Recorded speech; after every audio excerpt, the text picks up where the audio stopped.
मेरी क्लास में एक बार फिर से आपका स्वागत है। इससे पहले की क्लास में हम लोगों ने प्रीलिम्स के यूनिट 10 से स्टार्ट किया था और यूनिट 10 में मैंने आपको जनजातियों मध्य प्रदेश विशेष रूप से जो है मध्य प्रदेश की जनजातियों के बारे में बताया था। और हम लोगों ने जो इस यूनिट का पहला टॉपिक था मध्य प्रदेश में जनजातियों का भौगोलिक वितरण, उसके बारे में जो है हम लोगों ने पूरा अध्ययन किया था। इसी यूनिट का जो दूसरा टॉपिक है वो है अनुसूचित जनजातियों से संबंधित संवैधानिक प्रावधान, अर्थात अनुसूचित जनजातियों के विकास और उनके संरक्षण के लिए संविधान में किस तरह के प्रावधान किए गए हैं, उसके बारे में भी जो है हमें पढ़ना है। और इससे इससे भी जो है प्रीलिम्स में अब प्रश्न आ सकते हैं। तो ये एक बहुत महत्वपूर्ण टॉपिक है। देखिए, ये क्लास थोड़ी सी लंबी होने वाली है, आपको पेशेंस रखना पड़ेगा, लेकिन इस टॉपिक से प्रश्न बहुत सारे बनते हैं। इसलिए आप इस टॉपिक को पूरा देखें, क्योंकि कहाँ से प्रश्न आ जाएगा, किस लाइन से प्रश्न बन जाएगा, ये ना मुझे पता है ना आपको पता है। इसलिए इस टॉपिक के एक एक लाइन को जो है पढ़ना महत्वपूर्ण है। पहले ये टॉपिक जो है मेंस में जुड़ा हुआ था और एंथ्रोपोलॉजी में तो खैर मेंस में पढ़ते थे, लेकिन अब इसे प्रीलिम्स में भी जोड़ दिया गया है। तो आप थोड़ा पेशेंस के साथ जो है इस क्लास को जो है पूरा देखें, इस वीडियो को पूरा देखें, ताकि जहां कहीं से भी प्रश्न बने, एक भी प्रश्न जो है हमारा बाहर ना जाए, है ना। देखिए, भारतीय संविधान में जैसा कि हम लोगों ने पहले भी बात की थी, भारतीय संविधान में कहीं पर भी जो है जनजाति शब्द का उल्लेख नहीं है, बल्कि जनजाति के स्थान पर अनुसूचित जनजाति शब्द का उल्लेख है। भारतीय संविधान के अनुच्छेद 342 में अनुसूचित जनजाति शब्द का उल्लेख किया गया है। और अनुच्छेद 342 में जो अनुसूचित जनजाति शब्द का उल्लेख किया गया है, अनुच्छेद 342 के अनुसार अनुसूचित जनजाति से तात्पर्य उन विशिष्ट जनजातियों से है जो संविधान के अनुच्छेद 342 में वर्णित है। और इस अनुच्छेद में, अर्थात इस अनुच्छेद में जो भी लिस्ट है, उस लिस्ट में किसी भी जनजाति को शामिल करने के लिए राष्ट्रपति के द्वारा जो है अधिसूचना जारी की जाती है।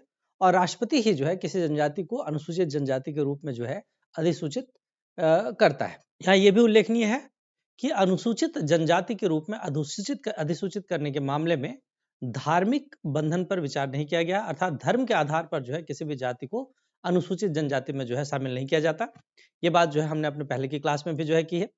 भारत में अगर हम देखें तो भारत में स्वतंत्रता के बाद जो भारतीय संविधान हमारा निर्मित हुआ, उस भारतीय संविधान में समाज के कमजोर वर्गों के हितों की रक्षा के लिए अनुसूचित जातियों, अनुसूचित जनजातियों, अन्य पिछड़े वर्ग तथा समाज के अन्य वीकर सेक्शंस के लिए, दूसरे जो दुर्बल वर्ग हैं, दूसरे जो कमजोर वर्ग हैं, उनके सुरक्षा के लिए, उनके हितों की रक्षा के लिए, उनको संरक्षण प्रदान करने के लिए, उनके शोषण को रोकने के लिए उनको विशेष प्रकार की सुविधाएं प्रदान की गई।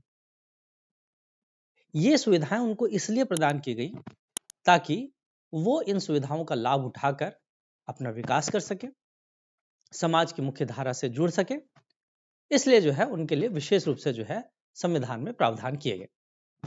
और संविधान के द्वारा उनको इस प्रकार की जो सुविधा प्रदान की गई है, उसके लिए संविधान में एक शब्द वर्णित किया गया है, जिसे संरक्षणात्मक विभेद या प्रोटेक्टिव डिस्क्रिमिनेशन कहा जाता है। एक तरह से हम देखें तो संरक्षणात्मक विभेद का मतलब क्या हुआ?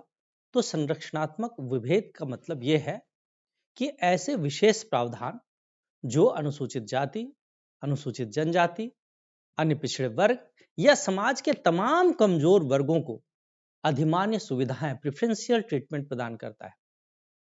दरअसल समाज का ये वर्ग जो है वो ऐतिहासिक रूप से हम देखें तो सदियों से जो है वो समाज के तमाम प्रकार की कुरीतियों का शिकार होता रहा है। कहीं छुआछूत की बात, कहीं अस्पृश्यता की बात, कहीं और तमाम तरह की चीज़ों की जो है बात जो है, उसकी वजह से जो है ये समाज के मुख्य धारा से जो है कटे-फटे से रहे।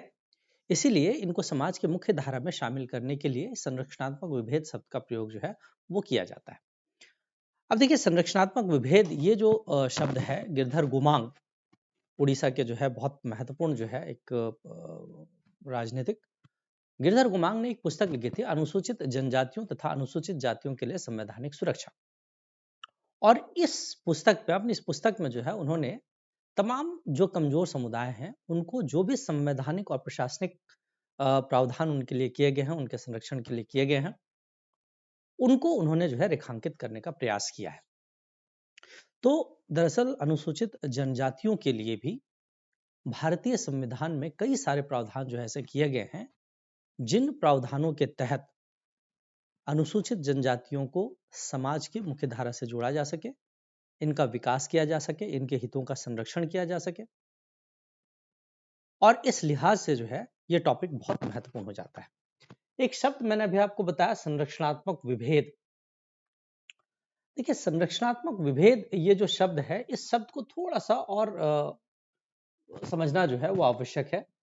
संरक्षणात्मक विभेद ये जो शब्द है, दरअसल हम अगर देखें तो भारतीय संविधान में इस बात का स्पष्ट रूप से उल्लेख किया गया है कि धर्म, जाति, मूल, वंश, लिंग, जन्म स्थान, इन आधारों पर किसी व्यक्ति के साथ कोई भेदभाव नहीं किया जाएगा।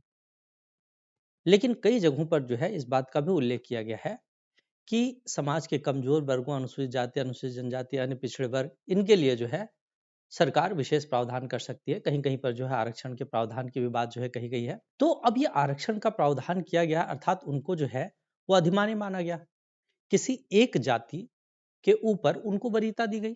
और ये जो वरीयता है, ये वरीयता जो है, इसको जस्टिफाई करने के लिए ही संविधान में संरक्षणात्मक विभेद शब्द का प्रयोग किया गया है। अगर ऐसा नहीं किया जाता तो जो आम लोग थे, आरक्षण की वजह से जिनके हित प्रभावित हो रहे हैं, वो कोर्ट में जा सकते थे और सरकार को जो है उनके हित के लिए, अर्थात वीकर सेक्शंस के हित के लिए जो काम करने थे वो सरकार नहीं कर पाती। ये सारी चीजें जो है हमारे संविधान निर्माताओं के जहन में थी और इसीलिए संविधान निर्माताओं ने ये एक विशेष शब्द संरक्षणात्मक विभेद या प्रोटेक्टिव डिस्क्रिमिनेशन, इस शब्द का प्रयोग किया। अर्थात एक ही देश के दो लोगों के बीच, एक इस जाति का एक इस जाति का, इन दो जातियों के लोगों के बीच विभेद किया जा रहा है और ये विभेद जो है वो संविधान के अनुसार मान्य भी है। संविधान के अनुसार इस विभेद को संरक्षण प्रदान किया जा रहा है। इसीलिए संविधान में जो है संरक्षणात्मक विभेद शब्द जो है उसका प्रयोग किया गया और संरक्षणात्मक विभेद शब्द का प्रयोग करते हुए अनुसूचित जाति, अनुसूचित जनजाति, अन्य पिछड़े वर्ग तथा अन्य वीकर सेक्शंस के लिए जो है उनको अन्य वर्गों की तुलना में, जो हमारा सामान्य वर्ग है, सामान्य वर्गों की तुलना में जो है अधिमान्यता या प्रेफरेंस प्रदान किया गया, कुछ विशेष सुविधाओं को प्राप्त। तो ये एक संरक्षणात्मक विभेद शब्द जो है वो, इसके बारे में जो है मैं थोड़ा सा बताना चाहता था। तो संरक्षणात्मक विभेद के बारे में मैंने बताया कि ये क्या होता है। देखिए, गिरधर गुमांग ने जो पुस्तक अपनी लिखी थी उसमें और आगे चलकर जो है बहुत सारी चीजों के अध्ययन के बाद जो है ये देखा गया कि अनुसूचित जनजातियों को संविधान के द्वारा जो संरक्षण दिया गया है उनको हम मोटे तौर पर दो भागों में डिवाइड। एक तो वो प्रावधान है जो जनजातियों के हितों का संरक्षण करने वाले प्रावधान है, ऐसे प्रावधानों को संरक्षणात्मक प्रावधान कहा गया। और कुछ प्रावधान ऐसे भी किए गए हैं भारतीय संविधान में जो जनजातियों के विकास के लिए किए गए हैं, जो जनजातियों को समाज की मुख्य धारा से जोड़ने के लिए किए गए हैं, उन्हें हम विकासात्मक प्रावधान के नाम से जानते हैं। एक एक करके हम देखेंगे कि संरक्षणात्मक प्रावधान में भारतीय संविधान में किन किन अनुच्छेदों में क्या क्या जो है प्रावधान किए गए हैं। सबसे पहले हम संरक्षणात्मक प्रावधानों की बात करते हैं। अनुसूचित जनजातियों के हितों की रक्षा और उनको सामाजिक, आर्थिक और राजनीतिक शोषण और अन्याय से संरक्षण प्रदान करने के लिए भारतीय संविधान में कुछ संरक्षणात्मक प्रावधान जो है वो किए गए। इन संरक्षणात्मक प्रावधानों के जरिए अनुसूचित जनजाति अपनी सामाजिक, आर्थिक और राजनीतिक स्थिति को जो है बेहतर कर सकते हैं और इस तरह के जो है कई जो प्रावधान हैं वो भारतीय संविधान के अलग अलग अनुच्छेदों में जो है हमें देखने को मिलते हैं। जैसे सबसे पहला अनुच्छेद जो है भारतीय संविधान का अनुच्छेद 15(4), सामाजिक, आर्थिक एवं शैक्षणिक हितों का विकास। देखिए, अनुच्छेद 15 में जो है ये बात स्पष्ट रूप से वर्णित है कि धर्म, जाति, मूल, वंश, लिंग और जन्म स्थान के आधार पर नागरिकों के साथ किसी प्रकार का भेदभाव नहीं किया।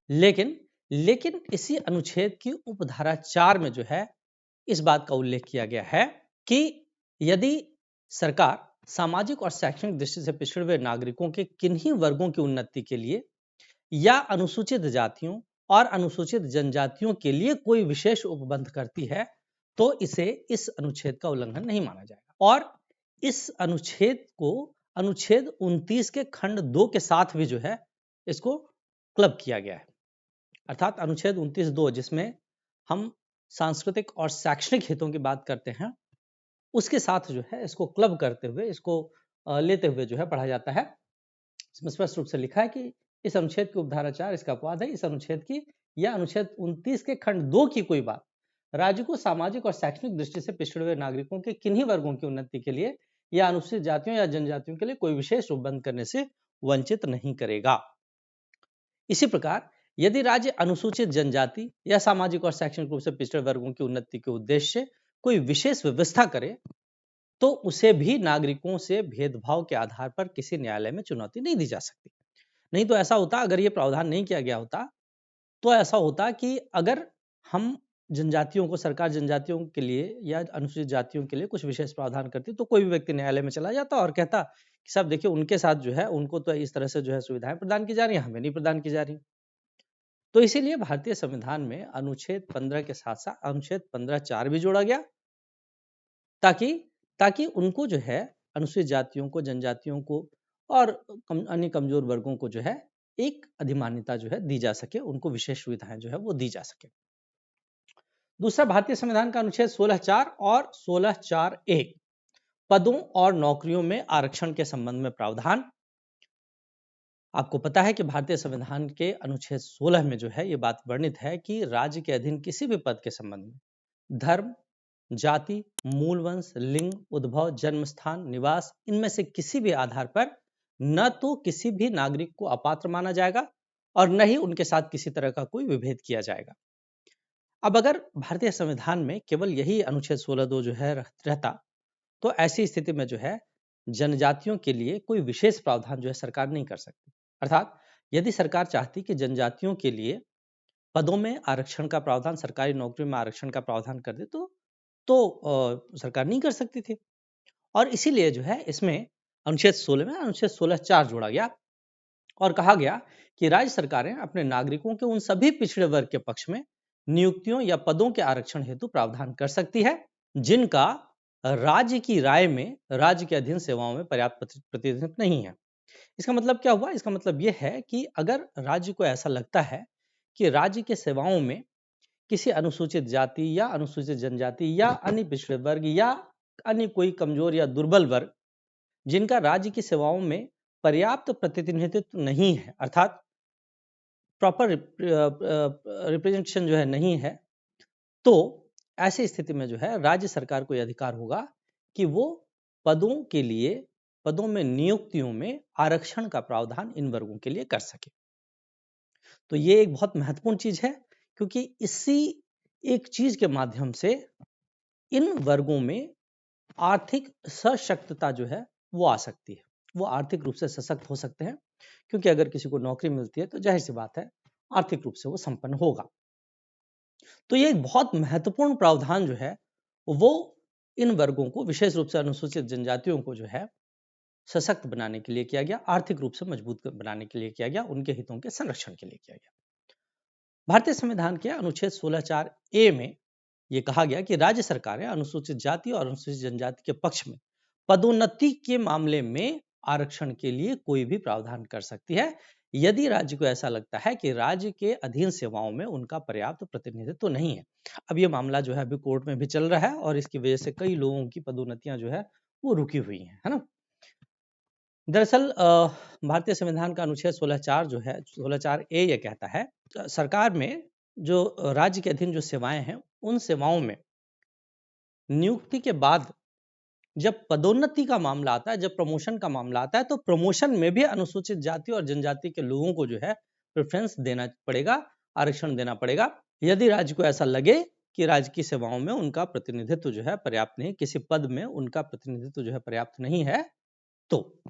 और इस बात को लेकर जो है अभी न्यायालय में जो है ये मामला चल रहा है कि क्या पदोन्नति में भी, क्योंकि जब राज्य की सेवाओं में प्रतिनिधित्व की बात आती है तब तो उनको आरक्षण दे ही दिया गया है, नियुक्तियों में तो आरक्षण दे ही दिया गया है, तो आर्थिक रूप से सशक्त तो कर दिया गया, लेकिन क्या उसके बाद भी पदोन्नति में भी, प्रमोशन में भी क्या आरक्षण की आवश्यकता है? इस बात को लेकर जो है अभी सुप्रीम कोर्ट में जो है मामला चल रहा है। उम्मीद है कि आगे आने वाले दिनों में जो है सुप्रीम कोर्ट के द्वारा जो है कोई एक फर्म डिसीजन जो है इस संबंध में दिया जाएगा। तो अनुच्छेद 16(4) और अनुच्छेद 16(4)(a) भी अनुसूचित जनजातियों के हितों के संरक्षण की बात करता है। अब अनुच्छेद 19(5) की बात हम लोग कर लें। देखिए अनुच्छेद 19(5) में संपत्ति में जनजातियों के हितों की सुरक्षा की बात की गई है। जैसा कि हम सबको पता है कि अनुच्छेद 29 जो है 19 जो है उसमें तमाम तरह के जो है अधिकारों की बात की गई है। भारतीय संविधान में देश के सभी नागरिकों को भारत में कहीं पर भी जो है विचरण करने, किसी भी भाग में बसने, निवास करने, संपत्ति के क्रय विक्रय, इन सब चीजों की जो है इन सब चीजों का अधिकार जो है वो दिया गया है। शांतिपूर्ण अहिंसक धरने प्रदर्शन करने, इन सब चीजों का अधिकार दिया गया है। लेकिन इसके बाद भी कहीं ऐसा ना हो कि संपत्ति के क्रय विक्रय में, चूंकि अनुसूचित जनजातियां जो हैं वो उतनी पढ़ी लिखी नहीं है, उनका शिक्षा का स्तर उस लेवल का नहीं है, उनके साथ जो है जो भी संपत्ति के क्रय विक्रय में जिस तरह के जो है डॉक्यूमेंटेशन की आवश्यकता होती है, जिस तरह के पेपर वर्क्स की आवश्यकता होती है, उनमें जो है सामान्य वर्ग का कोई व्यक्ति जो है उनको उलझा कर और उनकी संपत्ति का क्रय विक्रय न कर ले, इसके लिए जो है इससे सुरक्षा प्रदान करने के लिए अनुच्छेद 19(5) जो है जोड़ा गया। और अनुच्छेद 19(5) जो है क्या कहता है कि अनुच्छेद 19(5) के अंतर्गत जो है यह व्यवस्था की गई कि राज्य अनुसूचित जनजाति के लोगों के हितों की रक्षा के लिए उपयुक्त मामलों में, मतलब संपत्ति के क्रय विक्रय के मामले में विशेष प्रतिबंध लगा सकता है। और ऐसा क्यों किया गया? ऐसा इसलिए किया गया ताकि जनजातीय समुदायों को शोषण और धोखेबाजी से बचाया जा सके। संविधान में यह व्यवस्था भी की गई है कि विशेष परिस्थितियों को छोड़कर वे अपनी निजी संपत्ति भी किसी को हस्तांतरित नहीं कर सकते। मतलब उनकी अगर खुद की प्राइवेट प्रॉपर्टी भी है तो वो किसी को हस्तांतरित नहीं कर सकते, क्योंकि हो सकता है कि किसी सामान्य वर्ग के द्वारा बहला फुसलाकर और उनको अपनी निजी संपत्ति जो है स्वयं के नाम करवा के और उनको जो है भटकने के लिए छोड़ दिया जाए। तो इसीलिए जो है सरकार ने बिल्कुल संविधान में व्यवस्था की कि अपनी निजी संपत्ति को भी विशेष परिस्थितियों को छोड़कर अपनी निजी संपत्ति भी वो किसी को हस्तांतरित। साथ ही राज्य सरकार जो है जनजातीय हित में इस प्रकार के कानून भी बना सकती है जिसके अंतर्गत सामान्य नागरिक विशेष क्षेत्रों जैसे अनुसूचित क्षेत्र हैं या जनजातीय क्षेत्र अनुसूची 5 या अनुसूची 6 में जो है, इसके बाद हम लोग आगे करेंगे, तो इसके अंतर्गत सामान्य नागरिक विशेष क्षेत्रों में स्वतंत्र रूप से विचरण नहीं कर सकते, वहां बस नहीं सकते और नहीं वहां जो है जमीन जायदाद खरीद सकते। आपने देखा होगा कि जो जनजातीय क्षेत्र हैं असम, मेघालय, त्रिपुरा, मिजोरम, वहां के जो जनजातीय क्षेत्र हैं जिनमें स्वशासी जिलों और स्वशासी प्रदेश का उल्लेख किया गया है, उन क्षेत्रों में जो है लोग न तो जो है निर्बाध रूप से विचरण कर सकते हैं और नहीं जो है वहां संपत्ति का क्रय विक्रय कर सकते हैं, वहां जमीन जायदाद खरीद नहीं सकते। और ये सब कुछ इसलिए किया गया है ताकि वहां के भोले भाले जनजातियों को जो है शोषण से, अन्याय से बचाया जा सके।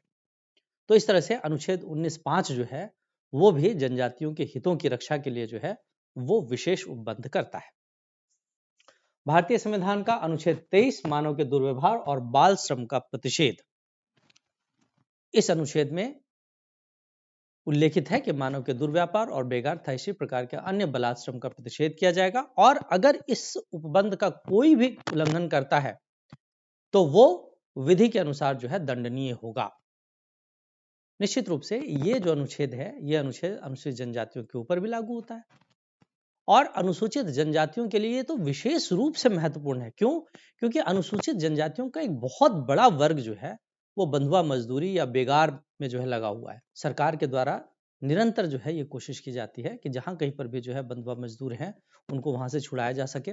अभी विगत दिनों में जो है कई जगहों से जो बंधुआ मजदूर के रूप में जनजातीय लोग कार्य कर रहे थे वहां पे पुलिस ने जो है छापे मारकर और ऐसे लोगों को जो है छुड़ाने का कार्य किया है। तो निश्चित रूप से ये अनुच्छेद 23 जो है वो अनुसूचित जनजातियों के हितों के संरक्षण के लिए एक बहुत महत्वपूर्ण अनुच्छेद है। इसके बाद हम अनुच्छेद 29 की बात करें, अल्पसंख्यक वर्गों के हितों का संरक्षण।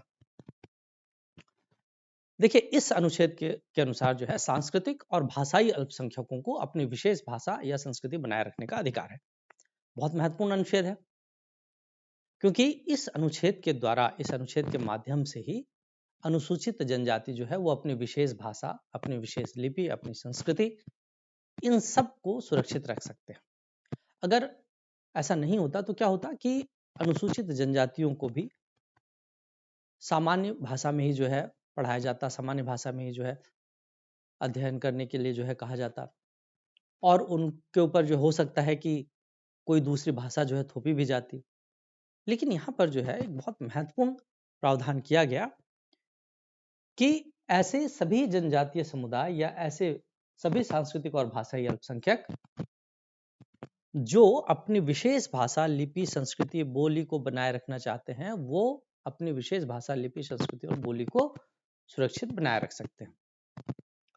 राज्य सरकार किसी पर भी, अर्थात इस तरह के जो अल्पसंख्यक वर्ग हैं, उनके ऊपर कोई अन्य संस्कृति या भाषा थोप नहीं सकती। जबरदस्ती जो है उनको ये बाध्य नहीं कर सकती कि आप ये भाषा बोलेंगे, हिंदी भाषी राज्य है तो आपको हिंदी ही बोलनी पड़ेगी। तो ऐसा जो है राज्य सरकार कोई कानून बनाकर जो है उनके ऊपर इस तरह की संस्कृति या कोई भाषा या कोई बोली थोप नहीं सकती। अच्छा, ये भी बात है कि अनुच्छेद 29(2) जिसमें जो है ये उल्लेख किया गया है कि राज्य द्वारा पोषित या राज्य निधि से सहायता पाने वाले किसी शिक्षण संस्था में प्रवेश से किसी भी नागरिक को केवल धर्म, मूल वंश, जाति, भाषा या इनमें से किसी आधार पर जो है प्रवेश से वंचित नहीं किया जा सकता। ये अनुच्छेद 29(2) जो है अनुच्छेद 15(4) से ही नियंत्रित होता है, और इसे जो है भारतीय संविधान में प्रथम संविधान संशोधन 1951 के द्वारा जो है जोड़ा गया था। भारत के राज्य क्षेत्र या उसके किसी भी भाग के निवासी नागरिकों के किसी अनुभाग को जिनकी अपनी विशेष भाषा, लिपि या संस्कृति है, उसे बनाए रखने का अधिकार जो है वो देता है। मतलब सीधी सी बात है कि अनुच्छेद 29 इस तरह के जो सांस्कृतिक और भाषाई अल्पसंख्यक हैं उनको अपनी विशेष भाषा, लिपि, संस्कृति ये सब बनाए रखने का पूर्ण अधिकार देता है। राज्य अपनी कोई विशेष संस्कृति, अपनी कोई विशेष भाषा, कोई लिपि, कोई बोली उनके ऊपर थोप नहीं सकती। अब हम एक प्रावधान जो है अनुच्छेद 46 का करेंगे, जो कि आप सबको पता है ये जो है संविधान के नीति निर्देशक तत्वों में शामिल है। और नीति निर्देशक तत्व आपको पता है कि नीति निर्देशक तत्वों में जो भी सिद्धांत रखे गए हैं उन्हें न्यायालय के द्वारा जो है मान्य नहीं कराया जा सकता। उन्हें न्यायालय में जो है उनके लिए न्यायालय नहीं जाया जा सकता। तथापि अनुच्छेद 46 में जो है अनुसूचित जातियों, अनुसूचित जनजातियों और अन्य कमजोर वर्गों के शिक्षा और अर्थ संबंधी हितों की अभिवृद्धि की बात कही गई है। और इसमें कहा गया है कि राज्य जनता के दुर्बल वर्गों, विशिष्ट रूप से जो है अनुसूचित जाति, अनुसूचित जनजाति, इनके शिक्षा और अर्थ संबंधी हितों की विशेष सावधानी से अभिवृद्धि करेगा और सामाजिक अन्याय और सभी प्रकार के शोषण से उनकी सुरक्षा करेगा। अब ये बहुत महत्वपूर्ण चीज है। महत्वपूर्ण इसलिए है क्योंकि यद्यपि भारतीय संविधान में निदेशक तत्वों के उल्लंघन के लिए न्यायालय नहीं जाया जा सकता, तथापि राज्य से यह अपेक्षा की गई है कि जब कभी भी जो है वो अनुसूचित जाति या जनजातियों के लिए किसी तरह का जो है कानून बनाए तो वो निदेशक सिद्धांतों का, निदेशक तत्वों का जो है ख्याल रखे, ध्यान रखे। और इन ये निदेशक तत्व एक तरह से जो है राज्य को डायरेक्ट करते हैं, निर्देश देते हैं कि भाई आप जब कभी भी जो है इन कमजोर वर्गों के लिए कोई कानून बनाते हैं तो इनका आप ध्यान रखें। और सरकारें जब कानून बनाती भी हैं तब ये ध्यान रखा भी जाता है। जैसे आपने अभी जो है प्राथमिक शिक्षा में जो है प्राथमिक शिक्षा प्राप्त करने का अधिकार जो है, जिसे हम शिक्षा के अधिकार से भी के नाम से भी जानते हैं, वो इस दिशा में जो है एक बहुत महत्वपूर्ण कदम है। और आप देखेंगे कि सरकार ने जो है यही इसी अनुच्छेद 46 को जो है एक तरह से हम देखें तो उसको इम्प्लीमेंट करने के उद्देश्य से जो है सरकार ने ये कदम बढ़ाया था और शिक्षा का अधिकार जो है वो सभी को प्रदान किया। तो अपने आप में ये भी जो है जनजातियों, अनुसूचित जनजातियों के हितों की सुरक्षा के लिए जो है एक बहुत महत्वपूर्ण जो है वो अनुच्छेद है। अनुच्छेद 164(1) अनुच्छेद 164(1) में इस बात की व्यवस्था की गई है कि जो ऐसे राज्य हैं जो जनजातीय बहुल राज्य हैं, जैसे विशेष रूप से जो है झारखंड, उड़ीसा, मध्य प्रदेश, छत्तीसगढ़, ये ऐसे राज्य हैं जो जनजातीय बहुल राज्य हैं। और ये कहा गया है कि इन राज्यों में जनजातियों के हितों के कल्याण के लिए, जनजातियों के हितों के संरक्षण के लिए एक जनजातीय कल्याण मंत्री जो है वो नियुक्त किया जाएगा। अधिकांशतः जो है ऐसे राज्यों में जनजातीय कल्याण मंत्री जो है कोई अनुसूचित जनजाति का व्यक्ति ही होता है। हालांकि ये जरूरी नहीं, लेकिन फिर भी अनुसूचित जनजाति का व्यक्ति होता है। इस तरह से अनुसूचित जनजातियों के कल्याण के लिए एक मंत्री की नियुक्ति की व्यवस्था करना क्या दर्शाता है? यह दर्शाता है कि हमारे संविधान निर्माता जो है वो अनुसूचित जनजातियों के हितों के लिए कितने ज्यादा चिंतित हैं, और उन्होंने जो है इस तरह की व्यवस्था की कि अनुसूचित जनजातियों के हितों की अभिवृद्धि के लिए या उनके संरक्षण के लिए जो है एक मंत्री हो, और वो मंत्री जो है वो इनके हितों का संरक्षण कर सके। खैर, आगे जो है अनुच्छेद 330 की बात करेंगे। लोकसभा में अनुसूचित जाति और अनुसूचित जनजातियों के लिए सीटों के आरक्षण का प्रावधान जो है इसके अंतर्गत किया गया है। देखिए, लोकसभा में भी जो है आप देखें, राजनीतिक क्षेत्र में भी, राजनीति में भी राजनीतिक रूप से सशक्त बनाने के लिए अनुसूचित जातियों और जनजातियों को सीटों का के आरक्षण का प्रावधान अनुसूचित जनजातियों और जातियों के लिए किया गया है।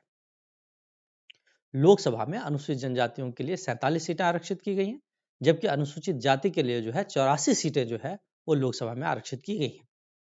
तो इस तरह से अगर हम देखें तो न आर्थिक रूप से देखा हमने कि आर्थिक रूप से सशक्त बनाने के लिए क्या किया जा रहा है, हमने देखा सामाजिक रूप से सशक्त बनाने के लिए क्या किया जा रहा है, अब हम देख रहे हैं कि राजनीतिक रूप से सशक्त बनाने के लिए जो है भारतीय संविधान में क्या किया गया, भारतीय संविधान में किस तरह के प्रावधान जो है वो किए गए। तो अनुसूचित जनजातियों को राजनीतिक रूप से भी सशक्त बनाने के लिए जो है अनुच्छेद 330 में लोकसभा में सीटों के आरक्षण का प्रावधान किया गया, और साथ ही अनुच्छेद 332 में राज्य की विधानसभाओं में अनुसूचित जातियों और अनुसूचित जनजातियों के लिए सीटों के आरक्षण का प्रावधान किया गया है। यह अनुच्छेद 332 जो है आपको दिखाई दे रहा है, इसमें जो है अनुसूचित जाति और अनुसूचित जनजातियों के लिए राज्य की विधानसभाओं में सीटों के आरक्षण का प्रावधान जो है वो किया गया है। और इसमें जो है मैं आपको बता दूं कि पूरे भारतवर्ष में जितने भी हमारे राज्य हैं उन पूरे राज्यों में अनुसूचित जनजातियों के लिए कुल मिलाकर 554 सीटें, 554 सीट्स जो है वो आरक्षित हैं। अलग अलग राज्यों में अलग अलग कुल संख्या मैं आपको बता रहा हूं। अनुसूचित जाति के लिए जो है कुल 614 सीटें आरक्षित हैं। तो ये बहुत महत्वपूर्ण जो है यहाँ पर प्रश्न जो है यहाँ पर बनेगा आपका। प्रश्न क्या क्या बन सकता है वो टॉपिक खत्म करने के बाद में जो है बिल्कुल नए एक शुरू से शुरुआत करके अंत तक जो है हम लोग बात करेंगे कि क्या क्या प्रश्न बन सकते हैं। अगला अनुच्छेद जो है भारतीय संविधान में अनुच्छेद 334 स्थानों के आरक्षण एवं विशेष प्रतिनिधित्व का 80 वर्ष के पश्चात न रहना। देखिए, ऊपर जो भी वर्णित लोकसभा और विधानसभाओं में जो आरक्षण का प्रावधान किया गया है उसके लिए कहा गया है कि लोकसभा और राज्यों की विधानसभाओं में अनुसूचित जातियों और अनुसूचित जनजातियों के लिए सीटों का आरक्षण इस संविधान के प्रारंभ से होने से 80 वर्ष की अवधि की समाप्ति पर समाप्त हो जाएगा। देखिए, ये प्रावधान दरअसल जो है इसलिए महत्वपूर्ण माना जाएगा, अभी ये किया गया है कि 2030 तक जो है ये इसी तरह का रहेगा। हर बार 10-10 वर्ष के लिए जो है इस आरक्षण को बढ़ाया जा रहा है, और अभी जो है 2030 तक जो है ये आरक्षण इसी तरह से जो है चलेगा, और उसके बाद फिर से जो है यदि आवश्यकता महसूस होगी तो इस आरक्षण के प्रावधान को जो है और आगे बढ़ाया जाएगा। तो यहाँ पर जो है यही कहा गया है कि भाई अभी जो भी आरक्षण है वो संविधान के लागू होने से 80 वर्ष तक, 10-10 वर्ष बढ़ाते हुए मैं आपको बता रहा हूँ, तो 80 वर्ष तक जो है ये चलेगा, और उसके बाद फिर आवश्यकता महसूस होगी तो फिर से इसको जो है आगे बढ़ाया जाएगा। अनुच्छेद 335 में सेवाओं एवं पदों के लिए अनुसूचित जातियों और अनुसूचित जनजातियों के दावे के बारे में कहा गया है, और इसमें कहा गया है कि संघ या राज्य के संबंध में सेवाओं और पदों पर नियुक्ति करते समय प्रशासन की दक्षता बनाए रखने के साथ अनुसूचित जाति और अनुसूचित जनजाति के सदस्यों के दावों को ध्यान में रखा जाएगा। मतलब 335 एक तरह से ये कहता है कि प्रशासन में दक्षता बनाए रखा जाए, अर्थात ये ऐसा नहीं होना चाहिए कि प्रशासन की जो कार्यकुशलता है, प्रशासन की जो दक्षता है उसको किसी तरह से जो हम ओवरलुक करें। उसको बनाए रखने के साथ अनुसूचित जाति और अनुसूचित जनजातियों के सदस्यों के जो दावे हैं उनको ध्यान में रखना चाहिए जब कभी भी जो है संघ या राज्य के अधीन पदों पर नियुक्तियां हों। हाँ, इसमें यह भी कहा गया है बशर्ते कि इस अनुच्छेद में कोई भी बात अनुसूचित जाति और अनुसूचित जनजाति के सदस्यों के पक्ष में किसी भी परीक्षा में अर्हता अंकों में छूट या मूल्यांकन के मानकों को कम करने, मामलों में आरक्षण या किसी वर्ग में पदोन्नति के लिए कोई प्रावधान करने से नहीं रोकेगी। भाई बात यह है कि कई सारे जो है परीक्षाओं में आपने देखा होगा कि जो अंक हैं, अर्हतादायी अंक जो होते हैं वो जो है कम कर दिया जाता है अनुसूचित जाति जनजातियों के लिए। जैसे अभी आप देखें एमपीपीएससी में भी जो है जो मार्क्स हैं, क्वालिफाइंग मार्क्स होते हैं, वो 30% हैं, जनरल के लिए जो 40% होते हैं। तो इस तरह के जो है या आरक्षण या पदोन्नति में आरक्षण, उसका प्रावधान करने से जो है राज्यों को नहीं रोका जा सकता। लेकिन हाँ, कार्य कुशलता या दक्षता में जो है किसी तरह की कोई कोई प्रभाव ना पड़े, उसको देखते हुए जो है अनुसूचित जाति या जनजाति के दावों की बात जो है वो यहाँ पर अनुच्छेद 335 में कहा किया गया। अनुच्छेद 338 ए, देखिए इससे पहले जो है अनुच्छेद 338 ही था, और अनुच्छेद 338 में अनुसूचित जाति और अनुसूचित जनजातियों के लिए एक राष्ट्रीय आयोग के गठन की बात की गई थी। आगे चलकर 89th कॉन्स्टिट्यूशनल अमेंडमेंट 89वें संविधान संशोधन 2003 के द्वारा अनुच्छेद 338 में संशोधन किया गया और एक नया अनुच्छेद अनुच्छेद 338 ए जोड़ा गया, और अनुच्छेद 338 ए में राष्ट्रीय अनुसूचित जनजाति आयोग के गठन का प्रावधान किया गया। इस तरह से जो है वर्तमान में एक राष्ट्रीय अनुसूचित जनजाति आयोग जो है वो गठित किया गया है, और इस राष्ट्रीय अनुसूचित जनजाति आयोग के द्वारा अनुसूचित जनजातियों के संरक्षण और विकास से संबंधित जो भी तथ्य होते हैं, जो भी बातें होती हैं, उनको जो है इम्प्लीमेंट करने की कोशिश की जाती है। उनके हितों के संरक्षण के बारे में जो जो प्रावधान हो सकते हैं, संविधान में वर्णित जो प्रावधान है उनको किस तरह से लागू किया जा सकता है, अन्य क्या प्रावधान किए जा सकते हैं, उसके संबंध में जो है सरकार को सिफारिशें देने का कार्य ये राष्ट्रीय अनुसूचित जनजाति आयोग जो है वो करता है। इसके बाद जो है अनुच्छेद 339(1) राज्यों के अनुसूचित क्षेत्रों के प्रशासन और अनुसूचित जनजातियों के कल्याण के संबंध में रिपोर्ट देने के लिए राष्ट्रपति द्वारा आयोग की नियुक्ति का प्रावधान। देखिए यहाँ पर जो है ये कहा गया है कि जो अनुसूचित क्षेत्र हैं, 5वीं अनुसूची में जो है अनुसूचित क्षेत्र हैं, तो अनुसूचित क्षेत्रों के प्रशासन और अनुसूचित जनजातियों के कल्याण के लिए राष्ट्रपति जो है एक आयोग जो है वो गठित कर सकता है। और अभी तक जो है एक आयोग 18 अप्रैल 1960 को UN ढेबर की अध्यक्षता में यह आयोग गठित किया गया था, और इसी आयोग को जो है ढेबर आयोग के नाम से भी जाना जाता है। अक्टूबर 1961 में जो है इस ढेबर आयोग ने जो है अपनी रिपोर्ट दी थी।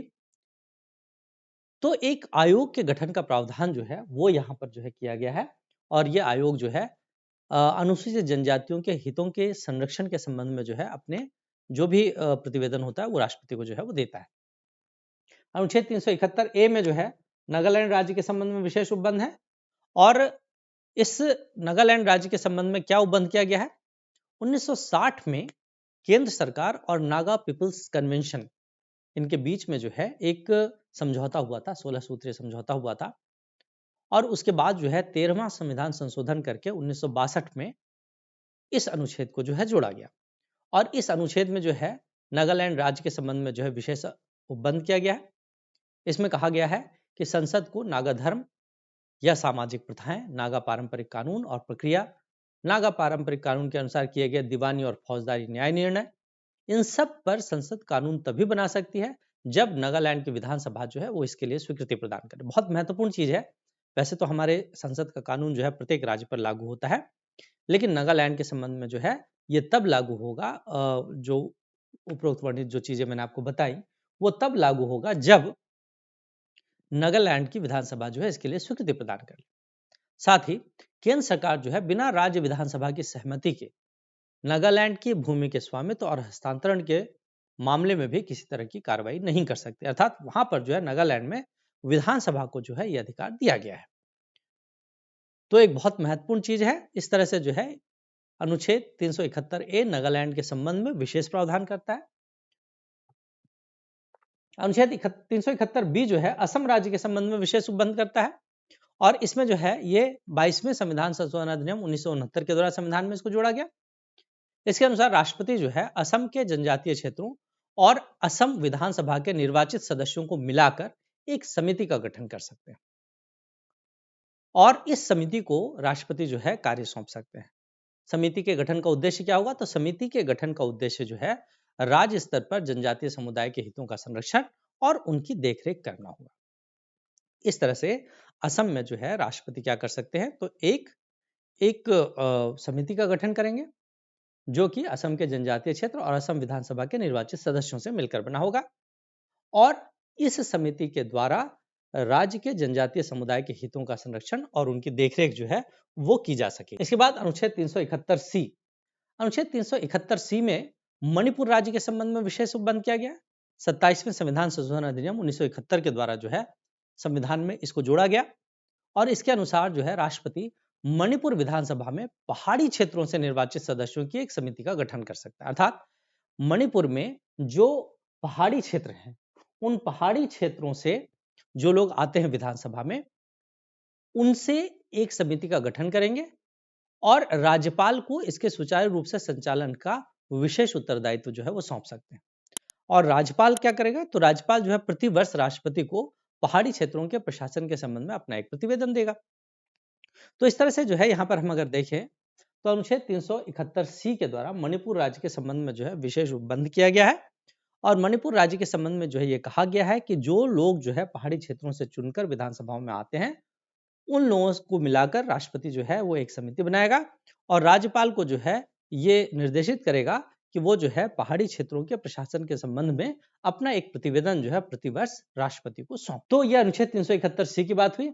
इसके बाद भारतीय संविधान की 5वीं अनुसूची। देखिए, भारतीय संविधान की 5वीं अनुसूची और 6वीं अनुसूची पर हम अलग से क्लास लेंगे और अलग से जो है हम लोग चर्चा करेंगे इस पर, क्योंकि 5वीं अनुसूची और 6वीं अनुसूची जो है थोड़ी लंबी है। एक पूरी क्लास जो है 5वीं अनुसूची और 6वीं अनुसूची के लिए जो है एक पूरा लेक्चर जो है वो मैं उसका बनाऊंगा। अभी हम यहाँ पर इतना केवल जाने कि भारतीय संविधान की 5वीं अनुसूची भाग 10 के अंतर्गत अनुच्छेद 244 और 244 क में अनुसूचित क्षेत्र और अनुसूचित जनजातियों के प्रबंधन और प्रशासन का प्रावधान किया गया है। और यहाँ पर जो है राज्यपालों को विशेष अधिकार जो है यहाँ पर दिया गया है। कुल मिलाकर 10 राज्य ऐसे हैं जिन राज्यों के जो जनजातीय बहुल इलाके हैं वहां पर जो है अनुसूचित क्षेत्र उनको जो है घोषित किया गया है। छत्तीसगढ़, आंध्र प्रदेश, गुजरात, झारखंड, हिमाचल प्रदेश, मध्य प्रदेश, उड़ीसा, महाराष्ट्र, तेलंगाना और राजस्थान। पहले ये 8 राज्य हुआ करते थे, अब ये राज्य जो है 10 हो गए। और इन राज्यों में जो है जनजातीय सलाहकार परिषद गठित की जाएगी और जनजातीय सलाहकार परिषद के माध्यम से जो है राज्यपाल जो है वो नीतियां बनाएगा, कानून बनाएगा। ये प्रावधान जो है 5वीं अनुसूची के अंतर्गत किया गया है। हम इस पर जो है अलग से एक क्लास जो है विशेष रूप से लेंगे। बहुत सारी चीजें हैं तो मैं अलग से जो है बताऊंगा। भारतीय संविधान की 6ठी अनुसूची, जिसके अंतर्गत जो है असम, मेघालय, त्रिपुरा और मिजोरम, ये 4 राज्य जो है, इन 4 राज्यों के संबंध में जो है विशेष प्रावधान किए गए हैं। और ये कहा गया है कि इन 4 राज्यों में जो स्वशासी जिला और स्वशासी जो है प्रदेश समितियां जो है वो गठित की जाएंगी और एक तरह से जो है स्वशासी जिले जो होंगे अपने आप में पूरी तरह से जो है वो स्वायत्त होंगे और तमाम तरह के मामलों में जो है वो स्वयं निर्णय लेने के लिए जो है सक्षम होंगे। इसीलिए जो है इस तरह के जो क्षेत्र हैं उनको राज्य के अंदर राज्य की भी संज्ञा दी जाती है। तो 4 राज्यों असम, मेघालय, त्रिपुरा और मिजोरम, इन 4 राज्यों में जो है इन 4 राज्यों के जो जनजातीय क्षेत्र हैं उनके लिए जो है विशेष प्रावधान यहाँ पर किया गया है। तो ये भी जो है एक भारतीय संविधान की 6ठी अनुसूची, जिसके बारे में जो है हम अलग से जो है पूरी चर्चा करेंगे। अब विकासात्मक प्रावधानों की बात हम करें।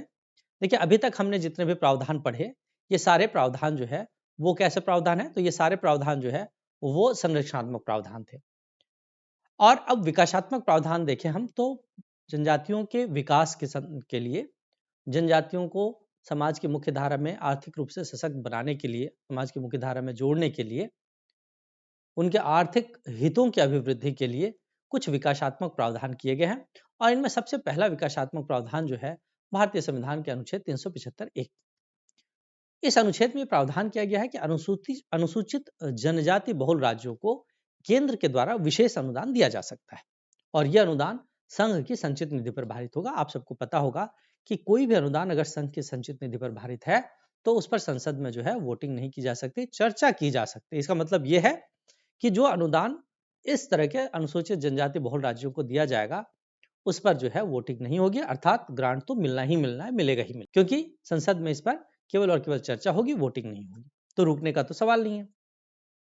भारतीय संविधान का अनुच्छेद 339(2) यह अनुसूचित क्षेत्रों के बारे में संघ के नियंत्रण की बात करता है, अनुसूचित जनजातियों के कल्याण के बारे में संघ के नियंत्रण की बात करता है और ये कहता है कि संघ के कार्यपालिका को यह अधिकार होगा कि वह राज्य सरकार को उस राज्य की अनुसूचित जनजातियों के कल्याण के लिए जो निर्देश दे रहे हैं उस निर्देश में आवश्यक बताई गई योजनाओं को बनाने और निष्पादन के संबंध में भी निर्देश दे सकता है। अर्थात कुछ योजनाओं के संबंध में जो है संघ सरकार जो है राज्यों को निर्देशित कर सकती है कि आप इन योजनाओं को इस तरह से बनाएं और इन योजनाओं का क्रियान्वयन जो है वो इस तरह से करें। तो इसके लिए भी जो है संघ राज्यों को जो है वो निर्देश दे सकता है। ऐसा उल्लेख जो है भारतीय संविधान के अनुच्छेद 339(2) में किया गया। इस तरह से अगर हम देखें तो भारतीय संविधान में कई तरह के प्रावधान जो है, कई संरचनात्मक प्रावधान, कई विकासात्मक प्रावधान जो है वो जनजातियों के लिए किए गए। इसके बावजूद जनजातियों का उत्थान क्या पूरी तरह से हो पाया है? तो जवाब नहीं ही होगा। क्यों? क्योंकि ये जितने भी प्रावधान किए गए हैं, इन प्रावधानों को वास्तव में जमीनी स्तर पर जो है क्रियान्वित करने की आवश्यकता है। देखिए, किसी भी चीज को जो है केवल और केवल संविधान में वर्णित कर देने से या किसी भी चीज के संबंध में नियम बना देने मात्र से जनजातियों का कल्याण नहीं हो सकता। अब आप अगर इसी अनुच्छेद की बात देखें तो आज तक कभी भी जो है संघ के द्वारा ऐसा कोई निर्देश जो है राज्यों को कभी नहीं दिया गया। इसी से आप अनुमान लगा सकते हैं कि जमीनी स्तर पर जो है वो जनजातियों के कल्याण के लिए जो है वो क्या किया जा रहा है। निश्चित रूप से कई सारी योजनाएं जो है वो जनजातियों के कल्याण के लिए बनाई गई हैं और काफी हद तक जो है सामाजिक, आर्थिक और राजनीतिक रूप से जो उनको सशक्त बनाया भी गया। लेकिन अभी भी जनजातीय वर्ग में एक बहुत बड़ा तबका ऐसा है जो समाज की मुख्य धारा से जो है अलग है, जो आज भी जो है वो समाज की मुख्य धारा से अलग वनों में, पहाड़ों में, पर्वतों में निवास कर रहा है। आज ऐसे जनजातियों को भी समाज की मुख्य धारा में जोड़ने की आवश्यकता है और इसके लिए जमीनी स्तर पर कार्रवाई करने की आवश्यकता है। केवल और केवल नियम और कानून बना देने से मात्र से ही जनजातीय कल्याण जो है वो नहीं हो सकता। तो आज की क्लास जो है वो थोड़ी लंबी क्लास थी क्योंकि कई सारे जो है प्रावधान इसमें किए गए थे। प्रश्न क्या क्या बन सकता है वो हम लास्ट में एक बार जो है मैं बता दूं आपको कि क्या क्या प्रश्न जो है इसमें से बन सकते हैं। देखिए, प्रीलिम्स में जो है कई सारे प्रश्न जो है इससे बन सकते हैं। सबसे पहले तो प्रश्न जो है गिरधर गोमांग की पुस्तक का नाम जो है वो पूछा जा सकता है कि उनकी पुस्तक का नाम जो है वो क्या है। इसके बाद ये पूछा जा सकता है कि भारतीय संविधान में अनुसूचित जनजाति शब्द का उल्लेख जो है वो कहाँ किया गया है। ये प्रश्न जो है पूछा जा सकता है। साथ ही अनुच्छेद 15(4) पूछा जा सकता है। अनुच्छेद 15(4) में जो है क्या उल्लेख है, इसके बारे में जो है पूछा जाता है। अनुच्छेद 29(2) के बारे में पूछा जा सकता है कि अनुच्छेद 29(2) में जो है क्या उल्लेख किया गया है। ये पूछा जा सकता है कि पदों एवं नौकरियों में आरक्षण का प्रावधान जो है वो किस अनुच्छेद में किया गया है। साथ ही ये भी पूछा जा सकता है कि पदों में पदोन्नति का प्रावधान जो है वो किस अनुच्छेद में किया गया है। अनुच्छेद 23 तो खैर चलिए आप उसमें भी पढ़ते हैं, कॉन्स्टिट्यूशन में भी पढ़ते हैं। अल्पसंख्यक वर्गों के हितों के संरक्षण अनुच्छेद 29(5) के बारे में जो है पूछा जा सकता है। अनुच्छेद 46 पूछा जा सकता है। अनुच्छेद 164(1) ये पूछा जा सकता है कि जनजातीय कल्याण मंत्री को जनजातीय कल्याण के लिए एक जनजातीय कल्याण मंत्री की नियुक्ति का प्रावधान जो है किस अनुच्छेद में किया गया है। ये भी पूछा जा सकता है। ये पूछा जा सकता है कि लोकसभा में कुल कितनी सीटें अनुसूचित जनजातियों के लिए आरक्षित हैं। ये पूछा जा सकता है कि लोकसभा में अनुसूचित जनजातियों के लिए सीटों के आरक्षण का प्रावधान किस अनुच्छेद के अंतर्गत किया गया है। ये पूछा जा सकता है कि किस अनुच्छेद के अंतर्गत अनुसूचित जनजातियों के लिए विधानसभाओं में सीटों के प्रावधान का उल्लेख किया गया है। कुल संख्या भी पूछी जा सकती है कि वर्तमान में जो है विभिन्न राज्यों में कुल कितनी सीटें जो है वो अनुसूचित जनजातियों के लिए राज्य विधानसभाओं में जो है वो आरक्षित है। अनुच्छेद 338(a) पूछा जा सकता है कि भारतीय संविधान में अनुच्छेद 338(a) कब जोड़ा गया, किस संविधान संशोधन के द्वारा जोड़ा गया। अनुच्छेद 338(a) में क्या है, या ये पूछा जा सकता है कि राष्ट्रीय अनुसूचित जनजाति आयोग जो है वो भारतीय संविधान के किस अनुच्छेद में उसका उल्लेख किया गया, ये पूछा जा सकता है। उसके बाद जो है ये पूछा जा सकता है कि पांचवी अनुसूची से जो है प्रश्न बन सकते हैं। पांचवी अनुसूची जो है किस भाग में है, पांचवी अनुसूची से संबंधित अनुच्छेद कौन से हैं, पांचवी अनुसूची जो है वर्तमान में कितने राज्यों में जो है पांचवी अनुसूची का उल्लेख है। ये पूछा जा सकता है कि अनुसूचित क्षेत्र और जनजातीय कल्याण से संबंधित प्रशासन और प्रावधान किसमें जो है प्रशासन संबंधित प्रावधान जो है किस अनुच्छेद किस अनुसूची में वर्णित है, ये पूछा जा सकता है। वर्तमान में कितने राज्यों में जो है अनुसूचित क्षेत्र जो है वो है, ये पूछा जा सकता है। ये पूछा जा सकता है कि भारतीय संविधान की 6ठी अनुसूची जो है वो किस समिति की अनुशंसा के आधार पर जो है वो भारतीय संविधान में इसको प्रविष्टि दी गई। ये पूछा जा सकता है किन किन राज्यों में जो है छठे अनुसूची जो है उसका वो प्रावधान किया गया है। तो ये इस तरह से जो है प्रश्न कई सारे प्रश्न जो है इसमें से बनते हैं। अनुच्छेद 275 1 339 2 इन पर भी जो है प्रश्न बन सकता है। तो कई सारे प्रश्न जो है इस पर बनते हैं। मैं कोशिश कर रहा हूँ कि इससे रिलेटेड टॉपिक वाइज कि जो भी प्रश्न बन सकते हैं उनकी क्लास भी जो है मैं एक लूँ, उसकी वीडियो भी जो है मैं अपलोड करूँ। तो एक-एक टॉपिक जैसे-जैसे जो है थ्योरी होती जा रही है, वैसे-वैसे जो है मैं एक-एक करके एक-एक टॉपिक से रिलेटेड जो ऑब्जेक्टिव टाइप क्वेश्चंस हैं, एमसीक्यू जो है, वो भी जो है डालने की कोशिश करूँगा। तो आज की क्लास में इतना ही।